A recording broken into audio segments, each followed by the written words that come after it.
Bonjour, bonjour à tous et bienvenue à cette table ronde sur les batteries. Alors il fait un petit peu chaud, on va tâcher quand même de s'accommoder par rapport à la température. D'abord je voulais vous remercier d'être venu à cette séance. Vous allez voir, je pense que ça va être passionnant. Comme vous le savez, dans BIG, le I c'est pour innovation. S'il y a bien une technologie sur laquelle il y a un champ d'innovation incroyable, c'est les batteries, et donc il n'était pas question de faire un big sans parler de batterie. Alors on va parler des batteries, mais on va aussi avoir un angle de vision un petit peu différent des grands sujets d'actualité du moment, en regardant plutôt des technologies pas forcément les plus connues, pas forcément à plus grande diffusion à court terme, mais des technologies sur lesquelles la France a des acteurs extrêmement intéressants et qui ont un gros potentiel de développement. Cette table ronde, on l'a organisée en partenariat avec le Commissariat à l'énergie atomique et aux énergies alternatives, représenté par Hélène Burlet, que je remercie chaleureusement. Donc voilà, je vais laisser la parole à nos invités. Ils vont vous raconter des choses absolument passionnantes. Donc nous aurons, et ils se présenteront, hein, ils le feront mieux que moi en début d'intervention. Donc nous aurons évidemment Hélène Burlet, Fabrice Fourgeot de Sonergie, Brigitte Léridon de Pionic et Mathieu Morcrette de Tiamat. Allez, on va essayer de tenir l'agenda, c'est assez dense, vous avez tous les sujets qu'on a abordés. Et le premier sujet, le premier thème de cette table ronde, on va parler technologie, un petit peu l'état des projets, dont vous nous parlez de nos intervenants, l'état des projets et les débouchés. Alors j'espère qu'avec le bruit de fond, ça reste audible dans la salle et à distance. Allons-y. Alors, premier thème sur les technologies. Je vais naturellement commencer avec Hélène sur finalement, à l'origine des innovations, il y a souvent la recherche académique. Donc Hélène, est-ce que vous pouvez nous décrire, alors vous avez plusieurs rôles au sein du CEA, mais aujourd'hui c'est bien en tant que directrice du programme PEPR Batterie. Est-ce que vous pouvez nous décrire un petit peu qu'est-ce que c'est que le PEPR Batterie et les principaux axes de recherche? Oui, merci de me donner la parole. Donc le PEPR, pour ceux qui ne le savent pas, c'est Programme et équipement prioritaire de recherche. Donc c'est fait pour financer la recherche publique française, donc tout l'argent va dans des laboratoires de recherche publique. Alors on a une enveloppe de 50 millions à dépenser sur 7 ans. Ça vous donne quand même, on a un peu de visibilité, pour les gens qui sont dans le domaine académique, d'avoir du financement sur 7 ans, c'est assez quand même confortable, on n'a pas trop l'habitude. Et donc, qu'est-ce que c'est que ce programme? Donc, on a 50 millions pour développer les nouvelles générations de batteries. Alors, quand je dis nouvelle génération, ça s'oppose à ancienne. Donc, l'ancienne génération, en gros, on recherchait vraiment la performance, l'autonomie des batteries, alors que dans les nouvelles générations de batteries, le premier driver, ça ne va pas être ça, ça va être le respect de l'environnement. Donc en fait, on ne va pas se poser les mêmes questions, donc on ne va pas déboucher finalement sur les mêmes technologies, les mêmes batteries. Donc en fait, le PEPR, c'est un programme qui est un portefeuille de projets. On en a 17 projets de R&D et 2 projets d'équipement, parce que vous imaginez que si on fait des nouvelles batteries, on va avoir besoin aussi de nouveaux équipements. Donc on a aussi 2 projets d'équipement. Je vais surtout vous parler de R&D. Donc sur ces 17 projets, en fait, on a 3 axes pour développer ces nouvelles générations. On a un axe qui est de la chimie, c'est de la chimie. C'est l'axe matériaux, c'est-à-dire quels matériaux on va mettre, et on va effectivement s'écarter du lithium. On va regarder, alors le sodium, mais Tiamat en parlera, on va regarder du potassium-ion, on va regarder des choses, du fluor-ion, des choses assez différentes. Et puis, mais pas que la chimie, on va aussi regarder, parce qu'une batterie, c'est pas qu'une cellule, il faut aussi la manager, faire de la gestion de batterie. Donc on va faire ce qu'on appelle du BMS adapté à ces nouvelles matériaux. Donc en fait, on va travailler sur de la gestion de batterie. Et puis on va aussi travailler sur des outils pour comprendre comment fonctionnent ces batteries. Ça veut dire, alors, ces batteries-là, on va être capable, par exemple, de faire de la caractérisation sous un microscope, c'est-à-dire on va faire de la caractérisation operando. Vous prenez un petit bout de cellule que vous mettez sous des rayons, par exemple, et vous voyez comment la cellule effectivement fonctionne. Donc si vous comprenez, vous êtes capable d'améliorer. Voilà. Donc on fait de la caractérisation operando et on va aussi beaucoup utiliser les nouveaux outils numériques, comme je dis, c'est tout ce qui est intelligence artificielle, jumeaux numériques, etc., pour développer ces batteries. Super, merci. Alors maintenant, je vais me tourner vers une personne qui a également un parcours remarquable dans la recherche et qui a franchi le pas de l'entrepreneuriat. Donc Brigitte, vous avez cofondé Pionic en 2023. Est-ce que vous pouvez nous parler de la technologie, de votre rôle à Pionic, un petit peu où en est l'entreprise? Oui, tout à fait. Donc, bonjour à tous. Donc, effectivement, je suis Brigitte Léridon, je suis la CEO de Pionic. Et Pionic est toute une jeune start-up qui a été fondée il y a un peu plus de 18 mois, donc par 3 physiciens, Rémi Federici, Clément Barrault et moi-même. Donc, Pionic, en fait, est issu de travaux de recherche, donc vraiment dans le milieu académique, des recherches fondamentales qui ont été menées dans un laboratoire commun à l'ESPCI Paris PSL et au CNRS. Et donc, en fait, moi, avant d'être CEO de Pionic, j'étais chercheur au CNRS, où je travaillais sur les matériaux quantiques. Donc, qu'est-ce qu'un matériau quantique? C'est un matériau solide qui doit être décrit même à l'échelle macroscopique par la physique quantique. Et en travaillant sur ces matériaux quantiques, j'ai découvert une famille de matériaux émergents qu'on peut appeler des électrolytes quantiques, qui sont des conducteurs ioniques, donc qui conduisent non pas des électrons, mais des ions, avec une conductivité extrêmement élevée à température ambiante. Et donc, j'ai décidé de franchir le pas. Et donc j'ai obtenu une mise à disposition du CNRS pour créer Pionic et diriger Pionic. Et aujourd'hui, donc, Pionic développe une technologie de batterie basée sur ces matériaux quantiques.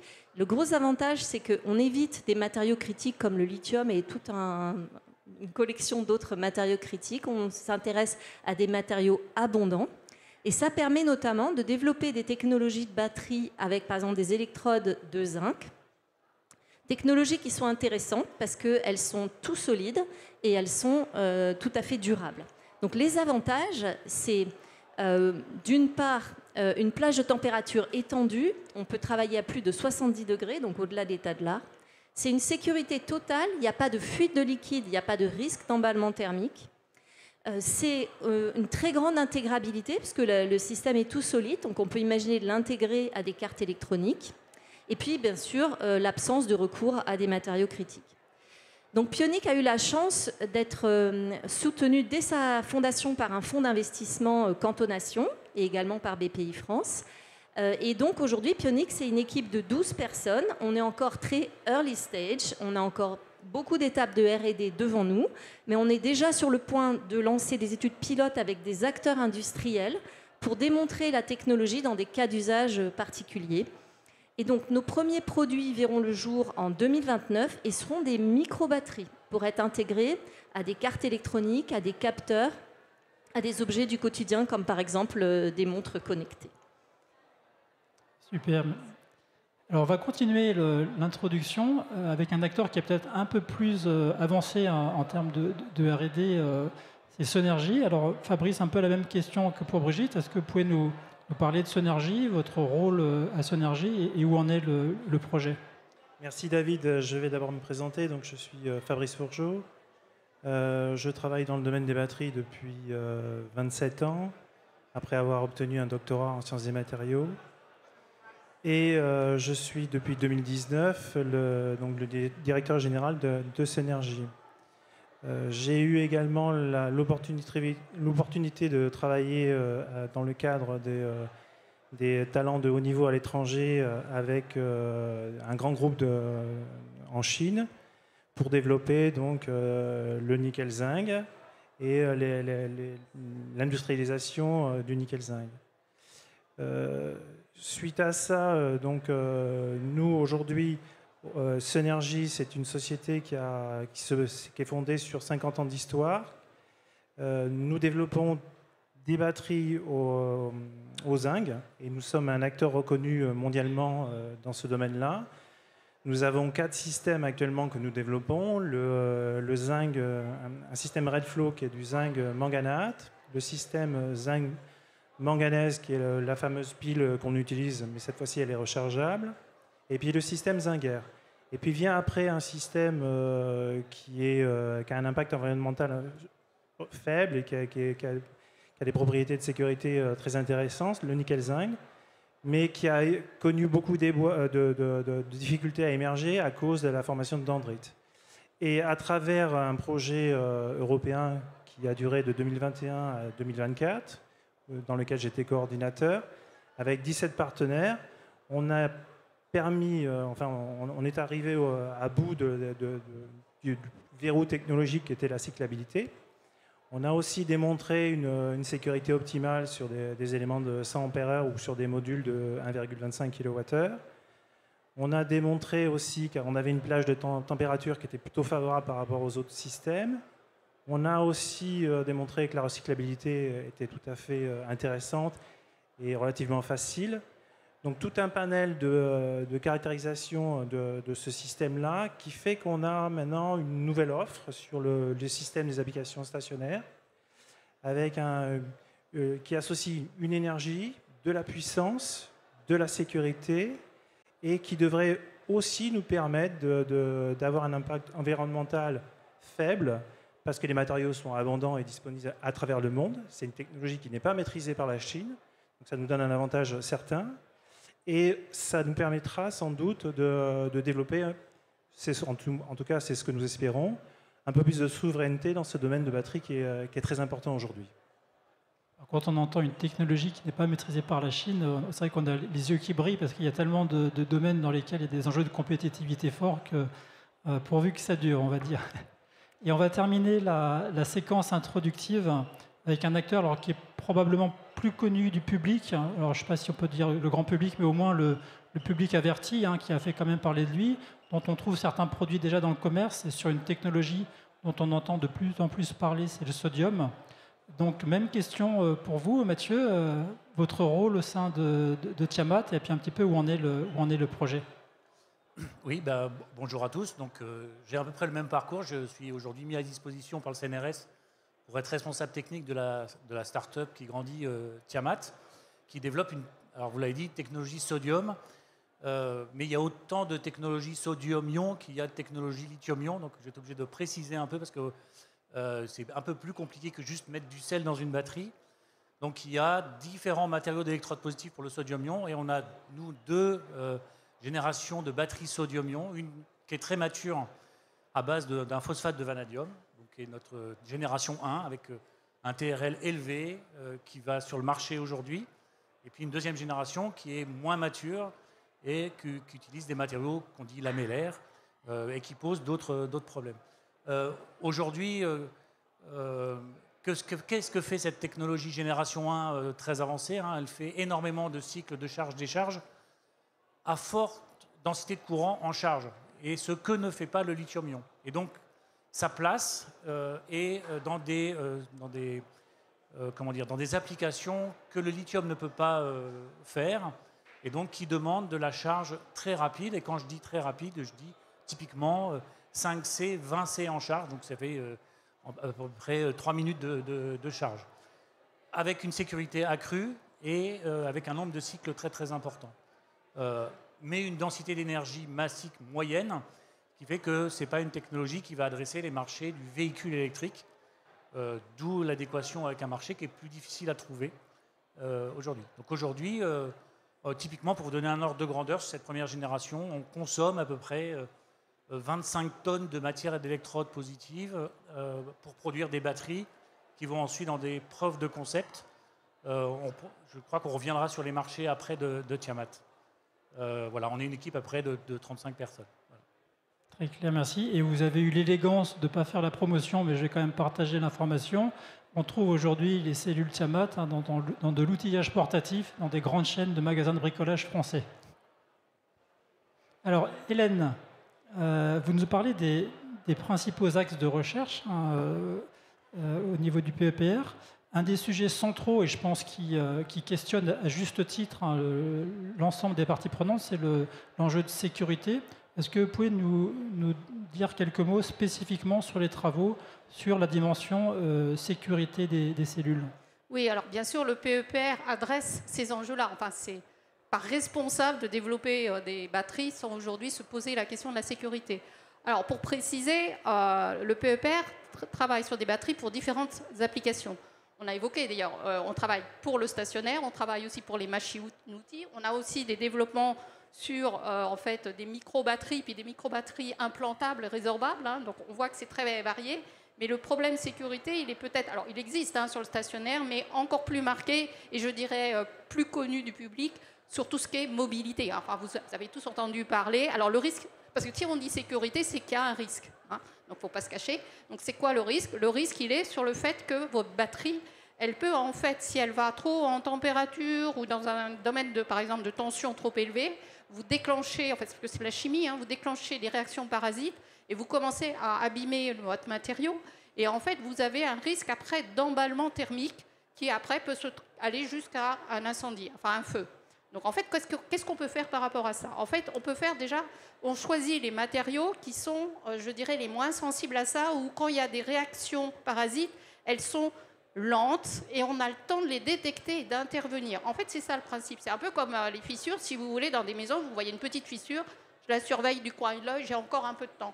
Là, en fait, vous prenez des chimies où vous savez que si vous allez trop en température ou trop en tension, vous commencez à déclencher quelque chose, mais vous avez le temps de le détecter. Donc, en fait, ça veut dire quoi d'un point de vue R&D?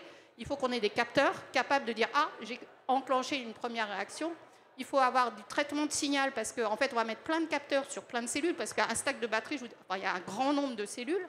Et là, le traitement de signal, c'est capable de trouver la signature. C'est-à-dire, vous avez un peu comme les faux positifs. Vous connaissez toutes ces choses-là. Des fois, vous avez un signal que vous ne savez pas bien interpréter. Donc, il faut être sûr que vous avez bien détecté un début de quelque chose. Après, il faut le traiter. Et après, il faut être actif. C'est-à-dire, on va mettre des actuateurs et dire, par exemple, cette cellule-là, elle a commencé à chauffer un peu trop. Il y a un souci. Donc, en fait, je ne vais pas l'utiliser. Donc, dans mon pack, on contient un très grand nombre. Je vais l'éviter, la shunter, la bypasser. Voilà, donc là, on peut faire et mettre de la sécurité active. Une autre façon de faire, c'est, par exemple, aussi sur les grosses, les stacks de très forte puissance, on va mettre les cellules dans un liquide en fait, de refroidissement. Donc, c'est ce qu'on appelle le packaging. Donc, vous réfléchissez vraiment à la façon dont vous mettez ça dans une boîte, le packaging. Vous allez mettre, par exemple, un liquide de refroidissement qui est aussi une façon de limiter l'échauffement. Voilà, donc il y a effectivement, dans le PEPR, on développe ce genre d'outils. Très bien, merci. Brigitte, vous nous avez brillamment parlé des différenciants de votre technologie. Vous avez commencé à aborder quelques débouchés, les micro-batteries. Est-ce que vous pouvez nous en dire un petit peu plus justement sur les débouchés, là où votre technologie vraiment apporte de vrais plus en termes d'application? Alors, donc, il existe un besoin toujours croissant de miniaturisation et l'énergie, en fait, ne fait pas exception. Avec l'essor de l'Internet des objets, de l'Internet des objets industriels, les objets connectés sont de plus en plus nombreux, se chiffrent par milliards, et évidemment, ils ont besoin de sources d'énergie disséminées. Alors, il faut qu'elles soient toujours plus petites, toujours plus intégrées, et c'est ici qu'interviennent les micro-batteries. Donc, les micro-batteries peuvent éventuellement d'ailleurs être couplées à des récolteurs d'énergie, et ce sont des systèmes qui vont faire quelques millimètres carrés pour les plus intégrés, jusqu'à quelques centimètres carrés pour les applications un petit peu plus gourmandes. Elles peuvent être avec des technologies ultra minces, déposées ou bien imprimées sur des circuits. Et là, on est dans la gamme typiquement de capacités jusqu'à 1 mAh. Ou bien elles peuvent être de type pile-bouton, bien que ce soit des batteries, mais avec la même géométrie. Et là, on est dans les centaines de milliampères-heure. Donc en fait, maintenant, elles sont incontournables. Elles sont intégrées de plus en plus dans tout ce qui est capteur, dans tout ce qui est électronique embarquée, et aussi dans les objets du quotidien, comme par exemple les montres connectées. Donc le marché est en pleine expansion. Il y a un taux de croissance d'environ 20% par an, et on prévoit qu'il va dépasser les 2 milliards de dollars d'ici 2030. Mais au-delà de la croissance, les enjeux restent là aussi la sécurité et la durabilité. Donc la législation évolue. On sait maintenant que, depuis peu de temps, on ne peut plus mettre de batteries au lithium dans les soutes des avions. Donc ça impose un certain nombre de changements. On a également probablement la disparition à terme de tout ce qui est piles, donc batteries non rechargeables, qui devraient disparaître après 2030. Et dès 2026, chaque batterie devra être dotée d'un passeport numérique qui certifiera d'où viennent les matériaux. Donc on peut voir ce changement dans la réglementation comme une contrainte, mais on peut le voir aussi comme en fait une opportunité de pousser le développement de solutions beaucoup plus sûres et aussi beaucoup plus soutenables, on va dire, durables.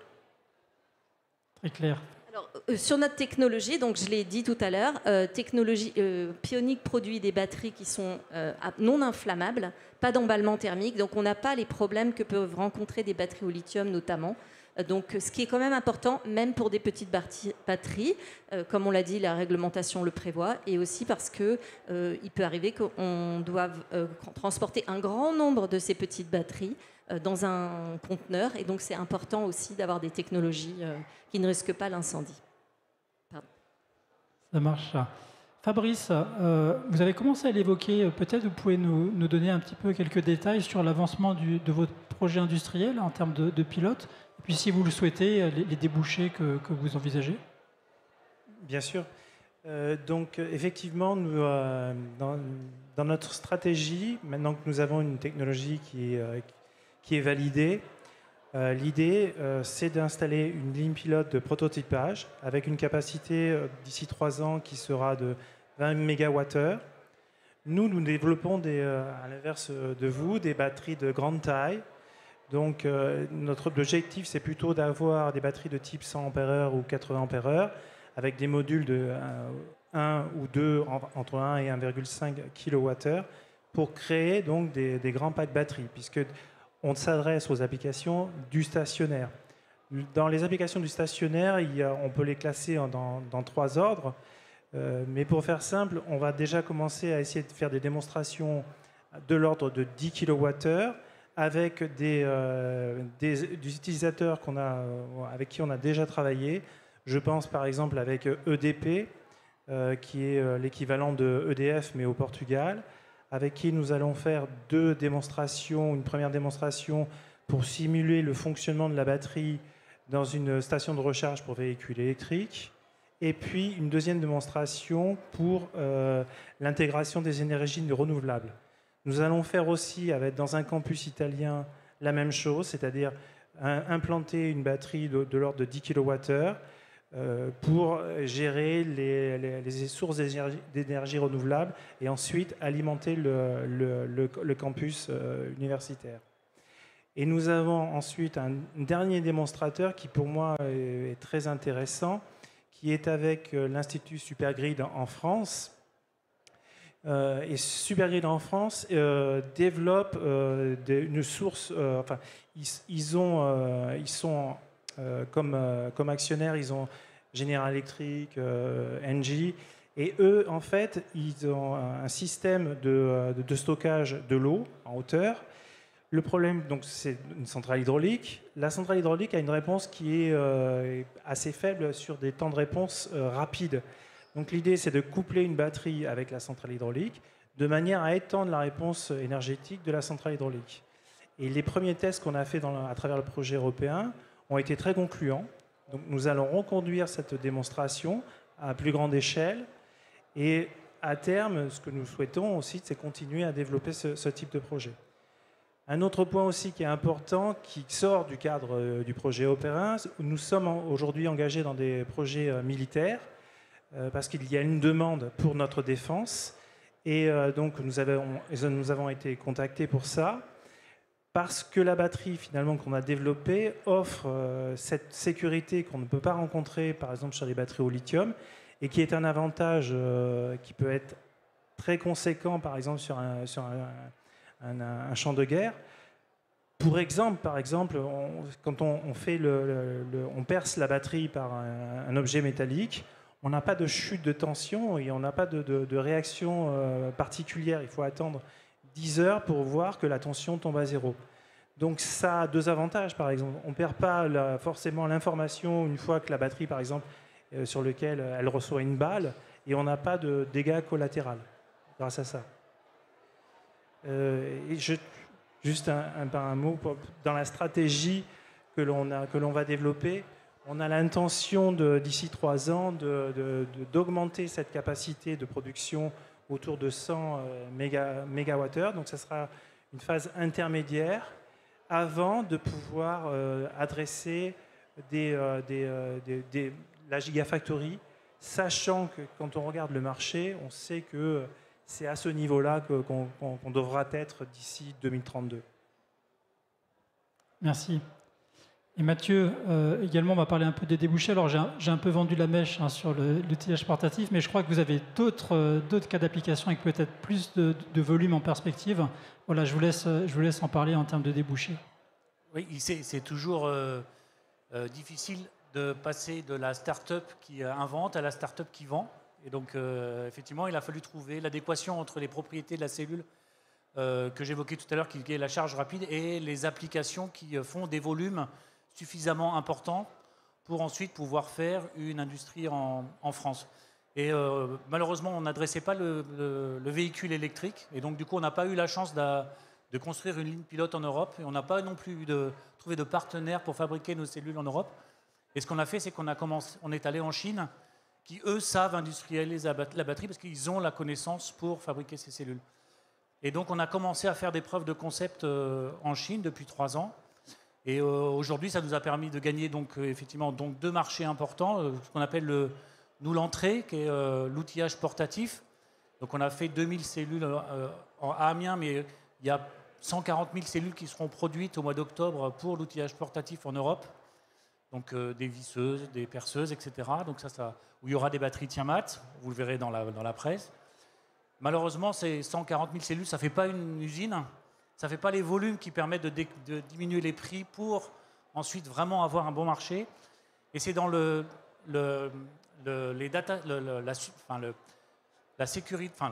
l'alimentation des data centers, c'est-à-dire le peak shaving des data centers qu'on a trouvé, donc, qui ont besoin de se recharger rapidement pour absorber les pics de courant associés à l'intelligence artificielle, qu'on a trouvé un cas d'usage vraiment différenciant des batteries sodium-ion par rapport au lithium-ion.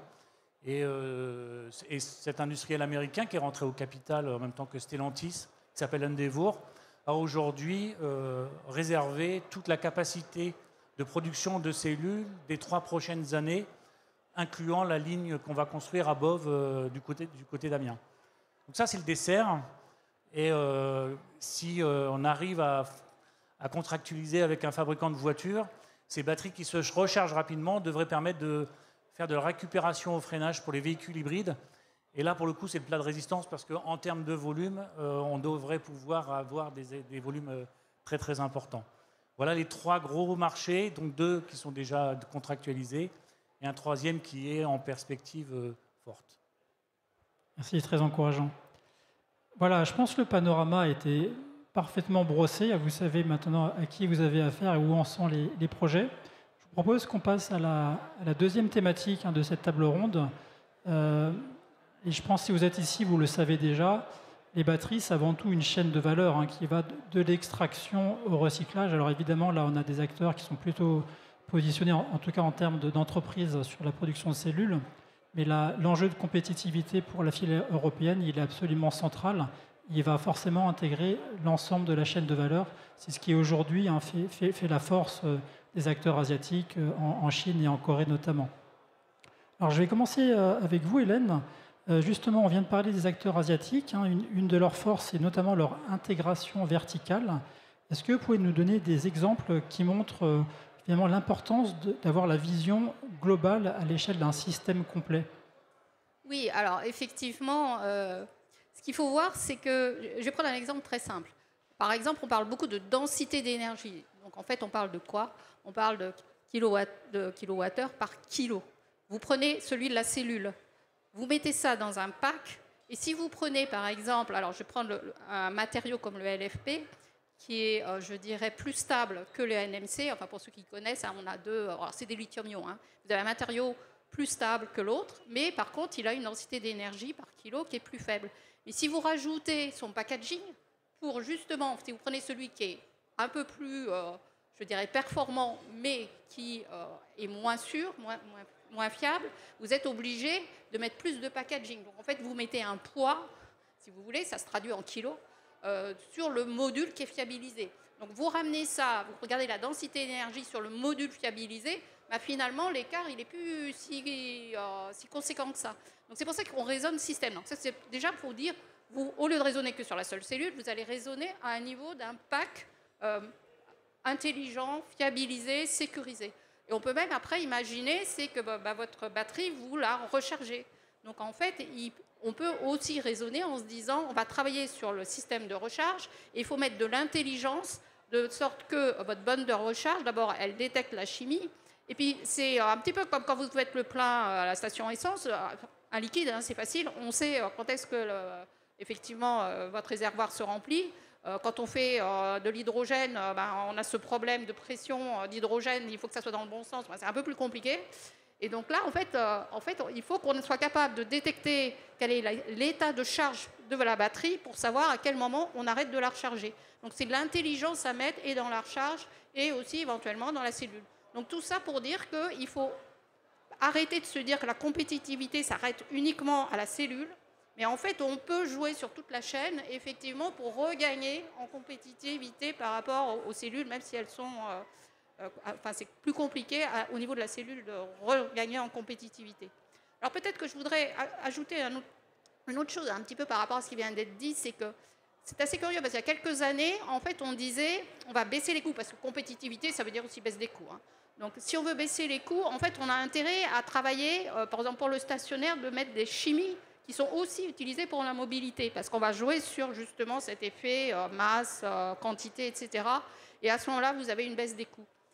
En fait, non. Aujourd'hui, ce qu'on dit, c'est pas ce qu'on dit, c'est la réalité, c'est que chaque marché va avoir son volume suffisant, en fait, pour justifier déjà, pour avoir effectivement des quantités intéressantes. Et même, bizarrement, je trouve que c'est un paradigme, c'est que, en fait, le fait que vous ayez finalement pas besoin de raisonner en batterie universelle, vous allez utiliser des matériaux adaptés à chaque application. Et au bout du compte, vous soulagez le problème de criticité des matériaux. Parce que si vous dites, pour le stationnaire, je vais prendre plutôt, par exemple, du zinc, pour la mobilité, je vais prendre une autre chimie, finalement, vous répartissez vos besoins de matériaux sur différentes familles. Et finalement, tout ça va dans le bon sens. Et puis, on l'évoquera, il y a l'aspect, bien sûr, recyclabilité et possibilité donc d'incorporer dans les batteries des matériaux issus du recyclage. Il faut que ça soit économiquement viable. Et ça, c'est un autre sujet. Effectivement. Brigitte, on parle beaucoup dans le monde des batteries, mais pas uniquement. Un petit peu ce qui se passe au niveau international, les stratégies commerciales agressives, notamment des deux géants que sont les États-Unis et la Chine. Donc ça met en avant clairement le besoin de souveraineté pour le continent européen. Donc voilà un petit peu, est-ce que vous pouvez nous donner votre vision côté Pionic et aussi est-ce que vous pensez utile, souhaitable en termes de soutien aux acteurs émergents? Alors, effectivement, la question de la souveraineté, elle est extrêmement intéressante, importante. Mais alors, en fait, une véritable souveraineté ne s'obtient que si on a la souveraineté sur la conception, la fabrication, les ressources et les matières premières, et puis l'accès aux outils de production et leur entretien.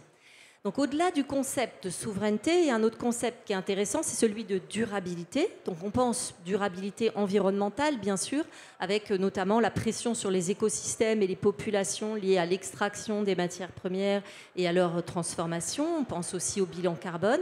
Mais également, il y a la durabilité économique qui suppose de maîtriser, de pérenniser l'accès au savoir-faire et de sécuriser la chaîne d'approvisionnement des matières premières et aussi des outils de production. Alors, dans une technologie aussi compliquée, aussi deep tech que les batteries, il est probablement illusoire de viser une souveraineté 100% française. Mais on peut se poser la question. Alors la première raison déjà, c'est que déjà sur le plan des matières premières, il y a des murs de réalité comme la réalité géologique de notre sol.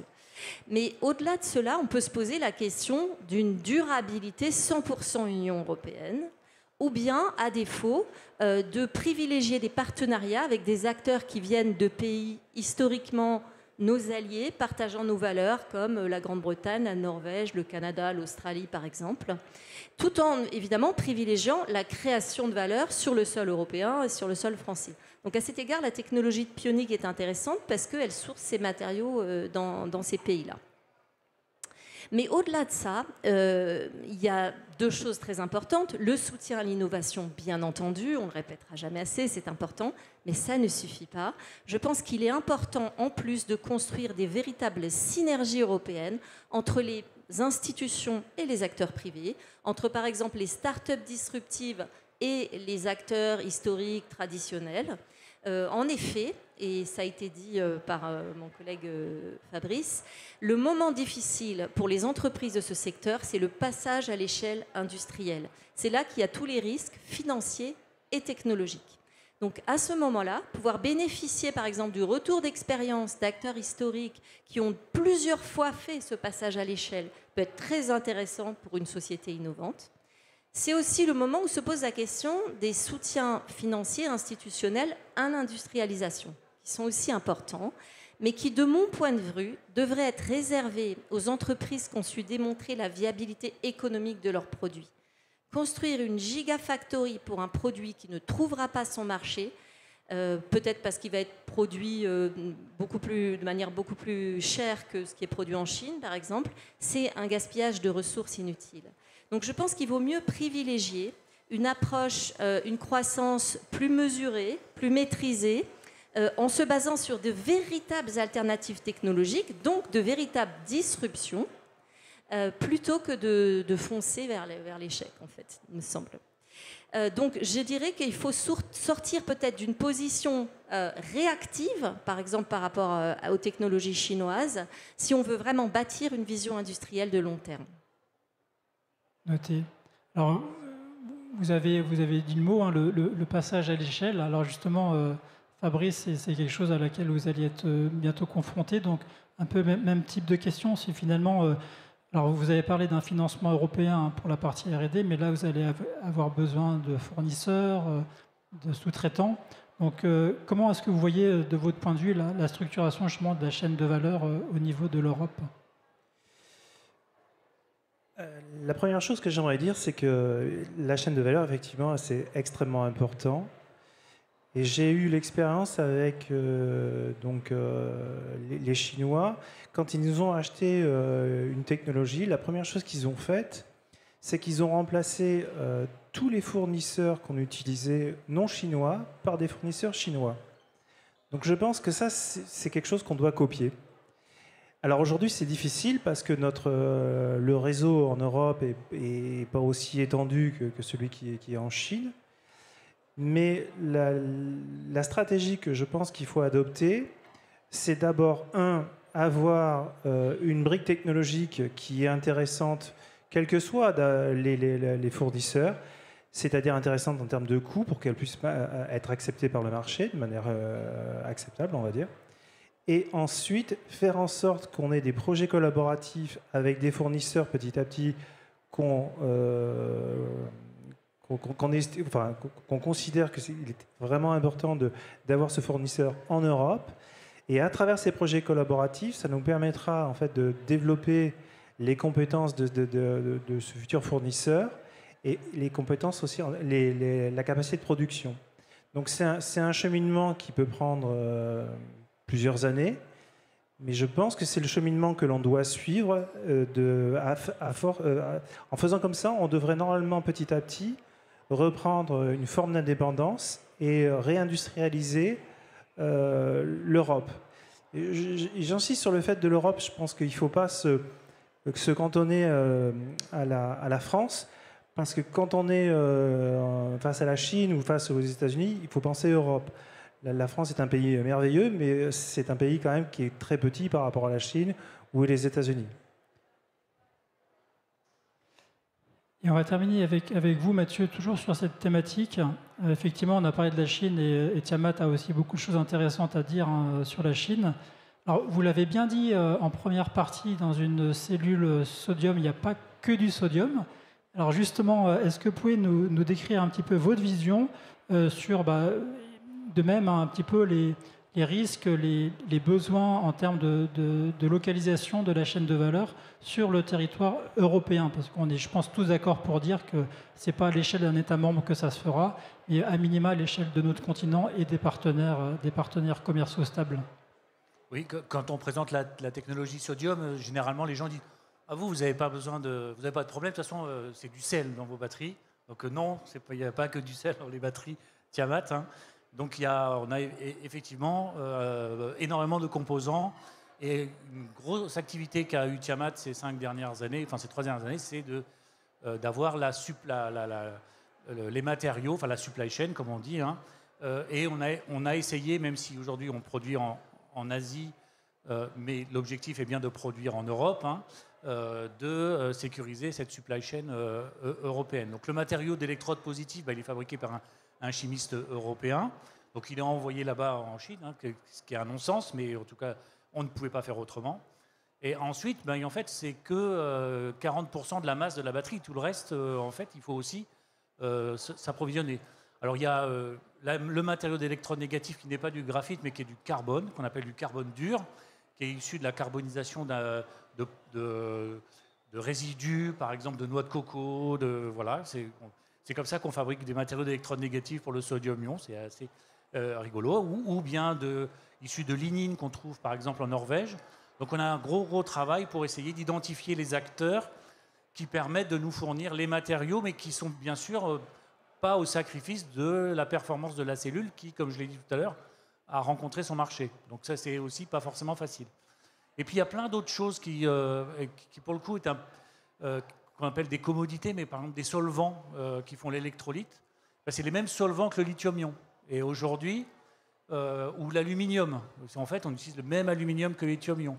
Ou les équipements. Enfin, voilà, on utilise les mêmes équipements que le lithium. Et tout ça, finalement, il n'y a pas de regroupement d'industriels lithium-ion, sodium-ion qui nous permettent aujourd'hui d'avoir des sources de fabrication de sels, d'additifs, de solvants à l'échelle européenne. En tout cas, aujourd'hui, il n'y a pas ce genre ça n'est pas disponible. De même, on ne se rend pas compte, mais quand on va en Chine, en fait, on voit qu'il y a un écosystème qui est très, très, très dense sur la fabrication de batteries. Vous pouvez mélanger des électrolytes, vous pouvez faire du tamisage, enfin plein de procédés. Aujourd'hui, ici, ça reste à construire, et je pense que ça reste à construire entre industriels qui ont, a priori, les mêmes besoins.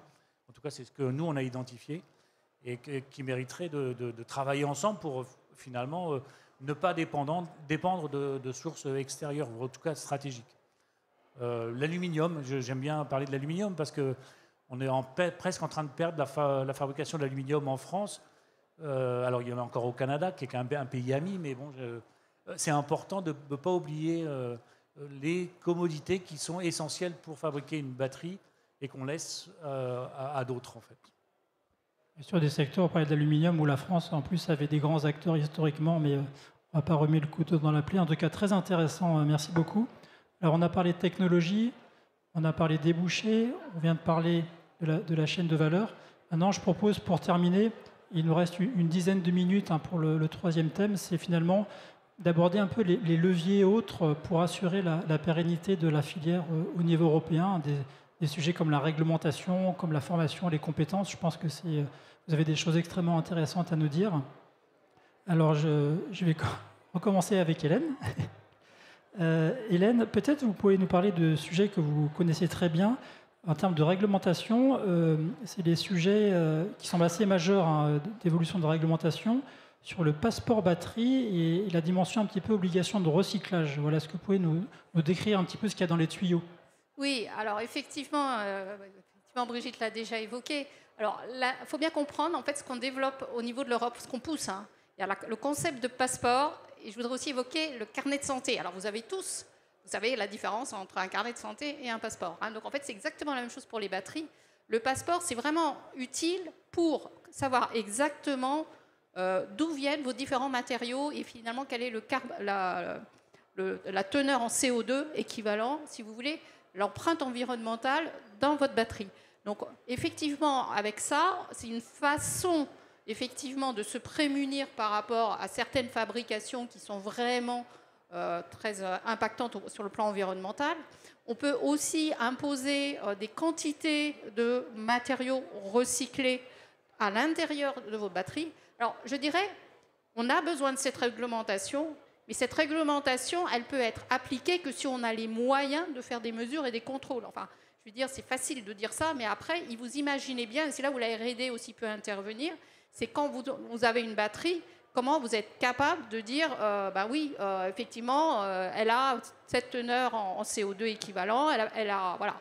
Donc c'est quand même pas des sujets faciles. Et nous, au niveau de la R&D, il faut qu'on mette, si vous voulez, les indicateurs à l'intérieur des batteries qui communiquent vers l'extérieur pour qu'on soit capable après de retracer effectivement ce qu'il y a dedans. Donc sans qu'il y ait effectivement de tricherie. Enfin bon, c'est toujours le risque. Hein, voilà. Donc, ça, cette notion de passeport, c'est vraiment, ça peut nous permettre effectivement d'améliorer en souveraineté, et c'est une forme, je dirais pas de protection, mais enfin, c'est quand même de savoir exactement ce qu'on a comme batterie. Alors, la notion de carnet de santé, c'est autre chose. Moi, je trouve que, en ce moment, on constate que le déploiement du véhicule électrique ralentit. Hein, je ne veux pas dire, c'est pas la catastrophe, mais ça a un peu ralenti. Et en fait, si vous voulez, les premiers qui croyaient ont acheté leur voiture. Alors, il y a le problème du coût, hein, mais pas que.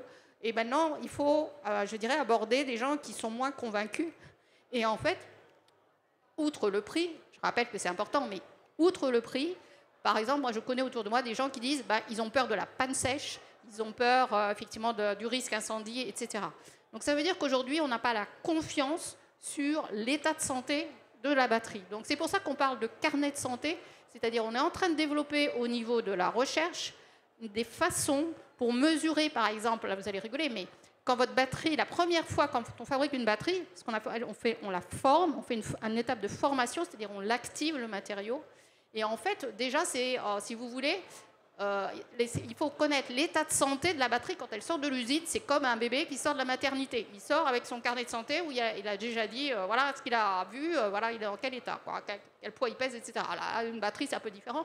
Mais voilà, en gros, l'idée, c'est de connaître quel est son... Parce que si vous loupez cette étape de formation, en fait, vous le gardez toute votre vie. Hein, c'est un peu... voilà. Donc, il y a l'étape de formation. Et après, en fait, le carnet de santé numérique, hein, tout ça, c'est numérique. C'est grâce à de nouveaux outils, hein, et puis le traitement de données et tout ça, hein, qu'on peut imaginer ça, qu'on peut y croire. C'est pas de la science-fiction. On travaille dessus. Effectivement, être capable de se dire, cette batterie, en fait, la façon dont le conducteur l'a utilisée, hein, je parle de mobilité, elle aura souvent été déchargée ou souvent toujours très chargée. On l'aura vraiment poussée en température. Et donc, si on est capable de stocker tout ça, après, on est capable de dire, à un certain moment donné, attention, il faut la mettre en maintenance, il faut faire un diagnostic plus poussé. Est-ce qu'on peut la réparer? Parce qu'on fait aussi des batteries auto-réparantes, hein, on travaille aussi là-dessus. Il y a certaines dégradations qu'on est capable, qui sont réversibles, mais pas tout, hein, mais voilà, quand on peut, pourquoi pas. Et on va se poser la question, est-ce que cette batterie, quand je la vois arriver en maintenance, est-ce que finalement, je me dis, je peux la restaurer?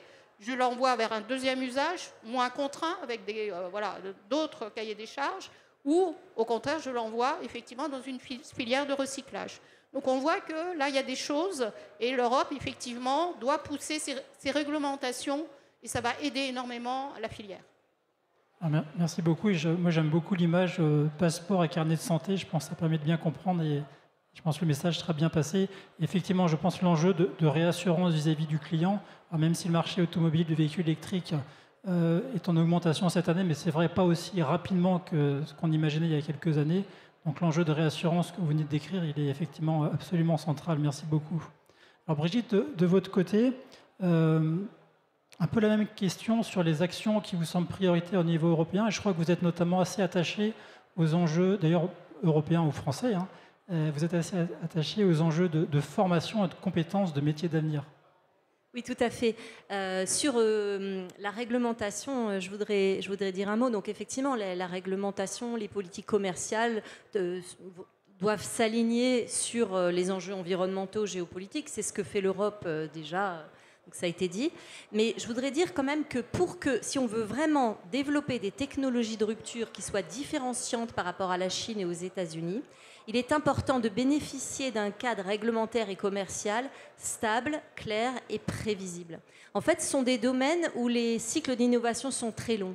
Plusieurs années pour la R&D, plusieurs années après pour l'industrialisation. Et si on ne peut pas voir le futur, c'est très difficile pour un innovateur, un entrepreneur, un investisseur ou un industriel de se projeter et donc de prendre les risques nécessaires. Ça pose aussi une autre question, qui est la question du protectionnisme. Alors, c'est un mot qui dérange parfois, mais je pense que ça serait quand même illusoire de vouloir tendre vers une forme de souveraineté européenne sans réfléchir à la protection de nos chaînes de valeur stratégiques. Alors, il ne s'agit pas de se fermer complètement, mais il s'agit de créer un écosystème sécurisé dans lequel nos innovations peuvent émerger, se développer, se déployer, sans qu'on dépende exclusivement d'acteurs étrangers.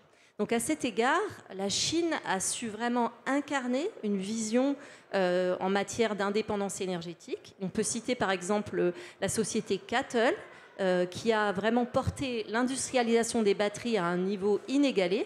Et cela en sécurisant, en fait, en créant un écosystème industriel sur lequel s'appuyer. Et cet écosystème industriel a été créé en anticipant des besoins stratégiques sur des décennies. Donc ça fait réfléchir. Et au-delà de ça, pourquoi est-ce que la Chine réussit ? Elle réussit parce qu'évidemment, elle sécurise l'entièreté de sa chaîne de valeur. Donc, bien entendu, elle est favorisée en ce qui concerne l'accès aux matières premières, on voit bien pourquoi. Mais aussi parce qu'elle a su former des générations d'ingénieurs et de techniciens, des centaines de millions d'ingénieurs et de techniciens sur lesquels elle s'appuie maintenant pour bâtir son développement et pour procéder par essai et erreur à justement en ayant toujours en tête ce passage à l'échelle industrielle. Donc ça m'amène à la question effectivement de l'éducation et de l'éducation aux sciences. On assiste dans nos nations occidentales à un désintérêt de nos jeunes pour la science. Alors, c'est peut-être multifactoriel, mais je trouve que ça vaut la peine de se poser la question d'où vient ce désintérêt et peut-être de se demander, est-ce qu'on n'a pas artificiellement séparé la technologie de la science en glorifiant la technologie et en oubliant et en reléguant la science au second plan. Or, toute rupture, toute disruption est basée sur la science. Donc je pense qu'il est extrêmement important de réenchanter la science dès le plus jeune âge, de mener toutes les actions de vulgarisation, de transmission des savoirs auxquels on peut penser pour remettre la science au centre de la culture. À cet égard, je pense par exemple que la fermeture annoncée du Palais de la Découverte, c'est un message désastreux. Ce palais a créé un grand nombre de vocations de chercheurs et d'ingénieurs. Je pense que c'est un très mauvais message à envoyer. Et encore une fois, je pense qu'il faut vraiment remettre la science au cœur de la culture si on veut former les talents de demain qui seront les entrepreneurs et les inventeurs de demain. Et je voudrais terminer sur un dernier point qui me tient à cœur, c'est aussi la place des femmes dans la science et dans la technologie. Dans un domaine aussi stratégique que les batteries, on ne peut pas se passer de la moitié des talents. Donc je pense qu'il est très important de promouvoir l'inclusion parce qu'en faisant cela, on augmente la diversité, la richesse des approches, des perspectives. Et c'est ça qui va nous permettre vraiment d'innover et de résoudre les défis environnementaux et industriels d'aujourd'hui et de demain. Merci beaucoup d'avoir abordé ces deux aspects, alors qui sont un peu transverses, qui vont au-delà du sujet, mais qui sont éminemment importants et qui ont en partie été abordés aussi ce matin sur la scène du Bang. Pour ceux qui ont pu écouter notamment les interventions d'Étienne Klein, on a aussi un besoin à un moment de rappeler les vérités et les réalités scientifiques. Merci beaucoup. Alors Fabrice, on l'a évoqué, peut-être vous pouvez nous donner votre vision, les enjeux pas de protectionnisme, mais que l'Europe ne soit plus entre guillemets l'idiot du village, que les règles de la concurrence ne nous mettent pas à la merci de nos concurrents chinois, américains. Quelques mots peut-être sur la partie contenu local ou d'autres sujets qui vous paraissent vraiment importants à prendre en compte à l'échelle européenne. Oui, je vais essayer d'apporter un petit peu d'espoir. Effectivement, le monde des batteries est dominé par la Chine. Sauf peut-être pour la technologie que Synergy porte, le nickel-zinc, où on est en avance, je dois le rappeler, technologiquement sur la Chine et sur les États-Unis. Donc, après, il y a le marché. Quel est le marché ? Nous, c'est le marché du stationnaire. Ça représente à peu près 20% en Europe pour les batteries, ce qui devrait être autour de 2030, représenter 20 gigawattheures, donc ce qui est très conséquent. On a aussi une fenêtre, une opportunité qui est très intéressante, puisqu'on sait qu'à partir de 2035, il risque d'y avoir des pénuries de lithium. Et donc, grosso modo, une batterie sur 4 ne pourra pas être en lithium, ce qui va ouvrir des marchés pour le sodium-ion et pour le nickel-zinc. Et les prévisions montrent que les batteries au zinc pourraient capter 15% de ce marché. Donc il y a quand même de l'espoir dans tout ça. Après, au niveau des conseils, je dirais qu'on a parlé de la supply chain, donc il faut mettre en ordre de bataille des projets collaboratifs pour la développer parce qu'elle est sans doute, enfin elle est très clairement plus faible que ce qui se passe en Chine.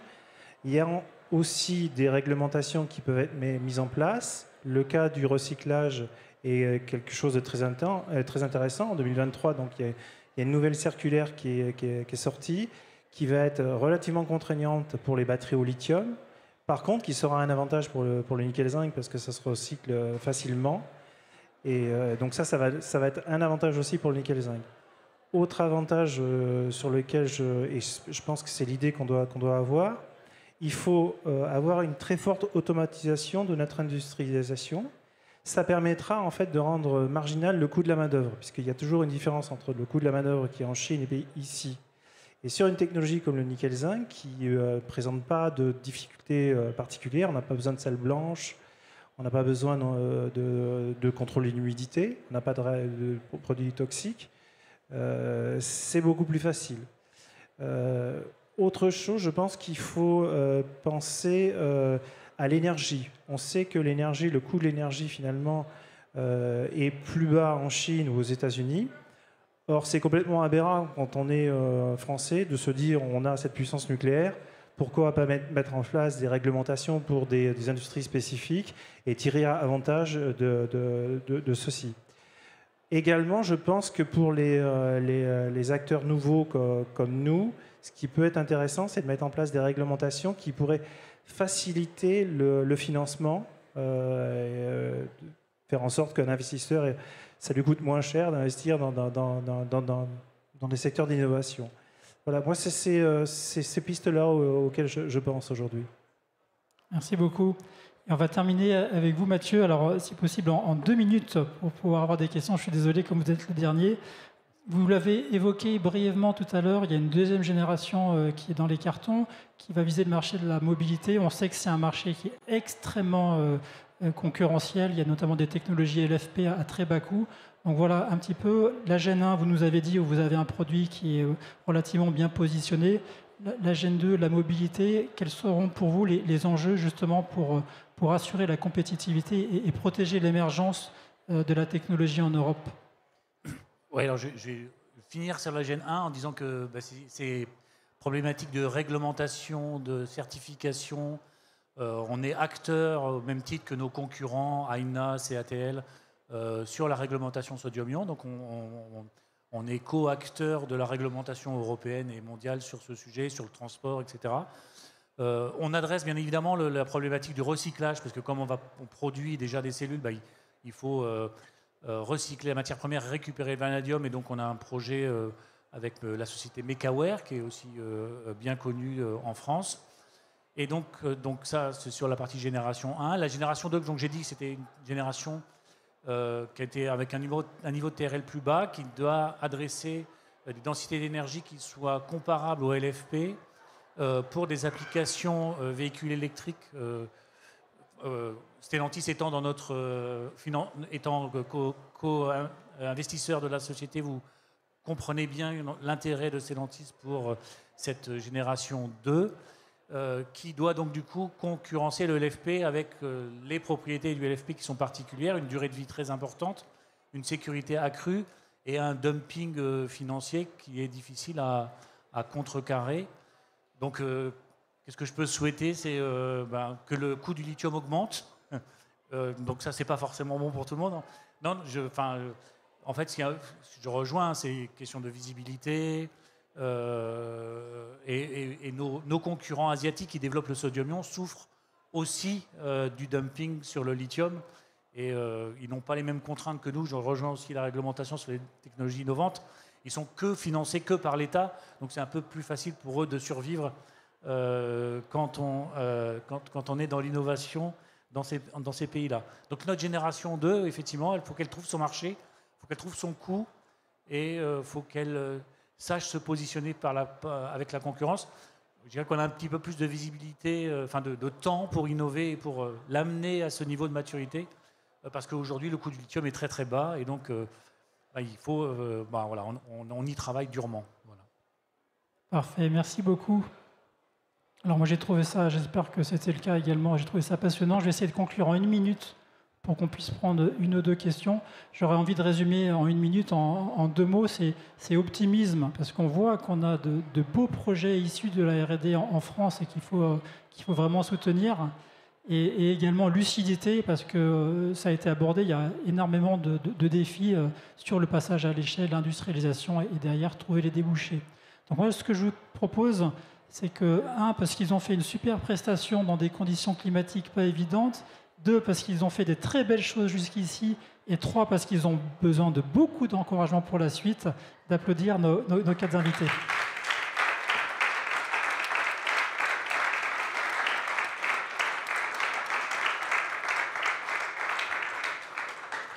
Alors, on est un peu à la bourre, mais ça c'est classique. Il est toujours possible d'avoir des petites discussions après. Est-ce qu'on peut prendre peut-être une question dans la salle, et puis après il faudra qu'on rende le micro. Est-ce qu'il y a un micro qui se balade là, s'il vous plaît? Et je vois une question là, le monsieur avec un t-shirt vert là, juste là, s'il vous plaît. Merci. Allô?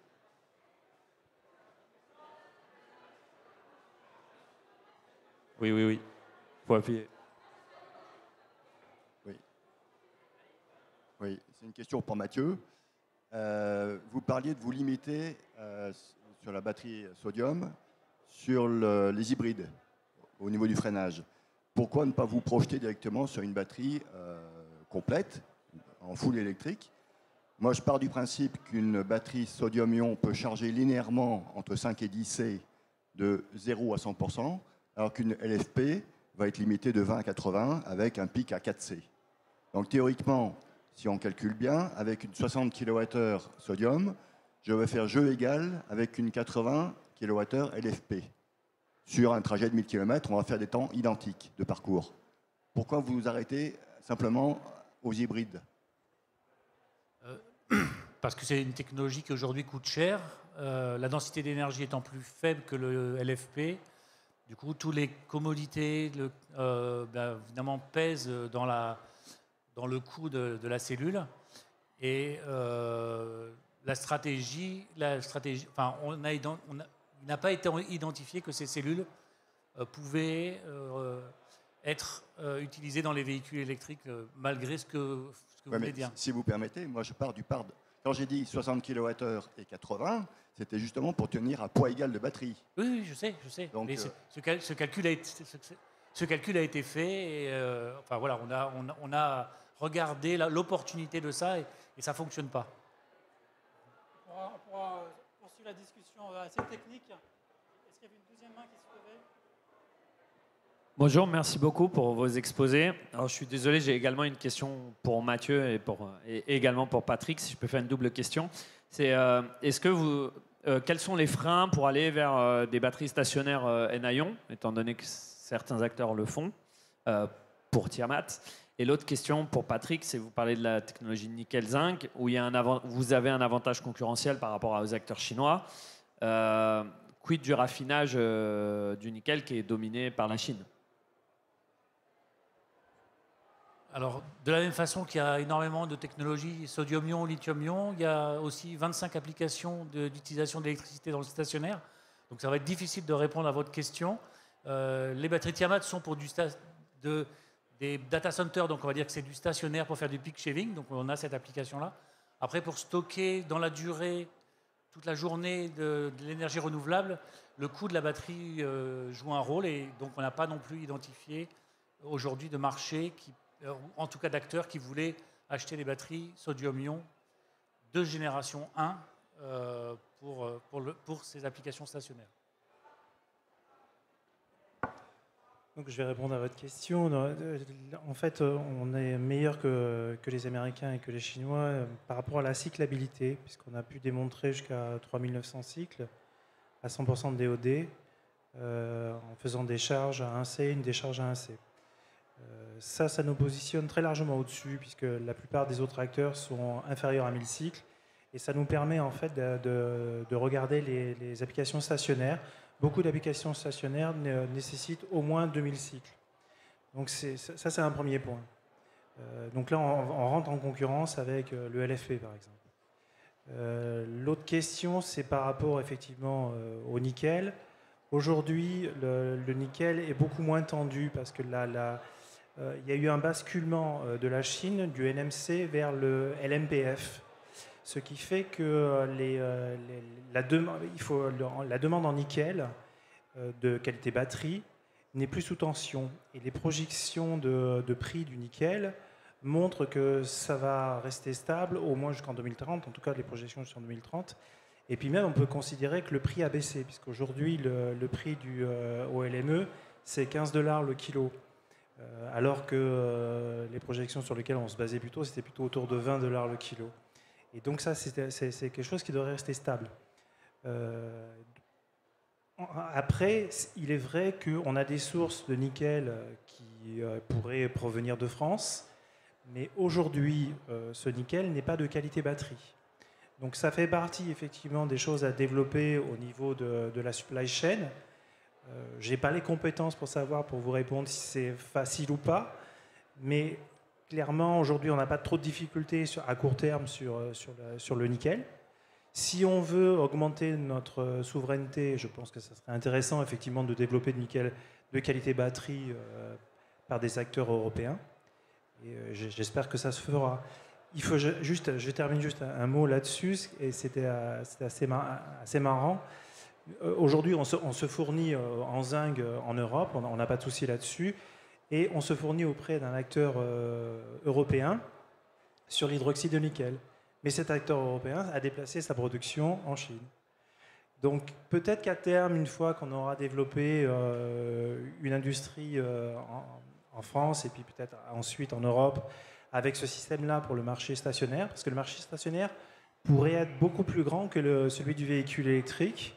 On pourrait imaginer aussi que certains acteurs qui se sont implantés en Chine se réimplantent en Europe.